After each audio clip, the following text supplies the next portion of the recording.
Bismillahirrahmanirrahim. Dear students, you are watching educational channel KMCH. I am Khalid Mahmood from KMCH Physics Academy.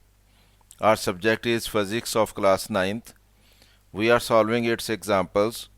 Today we have to solve example number 5.1 of unit number 5.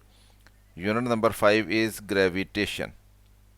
Let us see the statement of example number 5.1.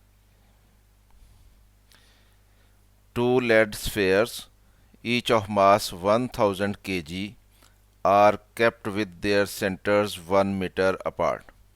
कि हमारे पास दो lead spheres हैं, दोनों का मास जो है वो 1000 kg है, यानी एक का भी 1000 kg है, दूसरे का भी 1000 kg है, और उन दोनों के सेंटर्स के दरमियान 1 मीटर का डिस्टेंस है. Find the gravitational force with which they attract each other.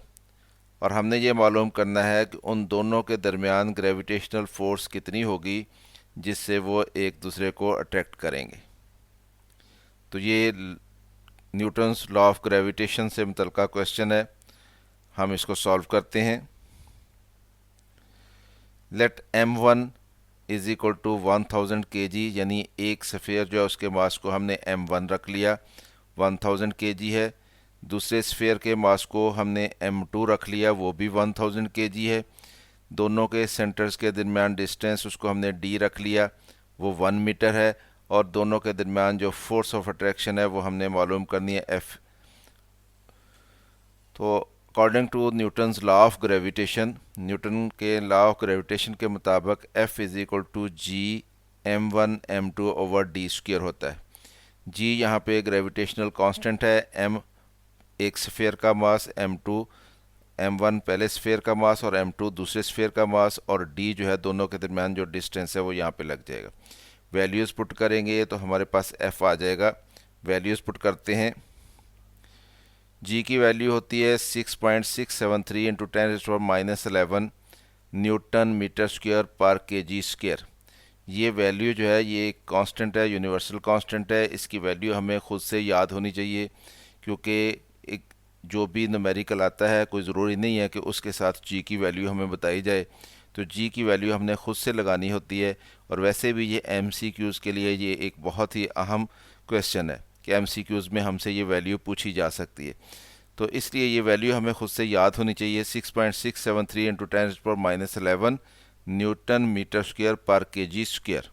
तो ये हमने g की वैल्यू लगा दी. इंटू m1 जो है वो 1000 kg है, इंटू m2 जो है वो भी 1000 kg है, और d का स्क्वायर नीचे लिखना है हमने. तो d कितना है, 1 मीटर है, और उसका स्क्वायर आ जाएगा.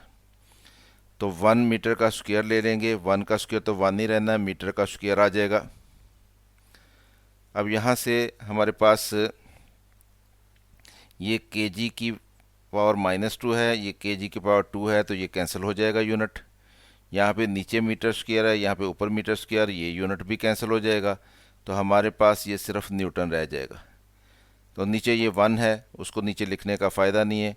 तो हमारे पास वैल्यू आ जाएगी 6.673 इंटू 10⁻⁻11 ये आ जाएगा, इंटू 10 की पावर ये 1000 था kg, और ये 1000 kg था, तो ये 10 की पावर 3 है, ये भी 10 की पावर 3 है, ये 10 की पावर 6 बन गया. तो ये 10 की पावर 6 यहाँ पे आ जाएगा. अब ये 10 की पावर -11 और 10 की पावर 6 जो है इसको मल्टीप्लाई करेंगे तो ये 10 की पावर -11 प्लस 6 हो जाएगा, और ये 10 की पावर -5 रह जाएगा. तो F is equal to 6.673 into 10⁻⁻5 newton. ये हमारे पास फोर्स की वैल्यू आ गई.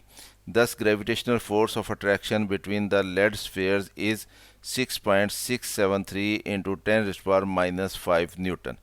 तो स्टूडेंट्स, इस तरह से हमने इस क्वेश्चन को सॉल्व कर लिया. उम्मीद है आपको इसकी समझ आई होगी. ख़ुद भी देखें, दोस्तों के साथ वीडियो को शेयर भी करें ताकि वो भी इससे फ़ायदा उठाएं.